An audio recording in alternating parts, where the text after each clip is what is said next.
Sabi ng tatay ko, hindi na raw uso ang patagalan o pahabaan ng buhay.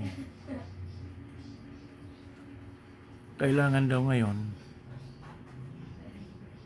ipasarapan. Di baling maikli ang iyong naging buhay, nakadanas ka naman ng masarap na buhay. Noon kasi, para tumagal ang buhay nila, nagtitiis, nagtsatsaga. Kasi uso noon ang pahabaan ng buhay. Ngayon, hindi na. Pasarapan na ng buhay ngayon.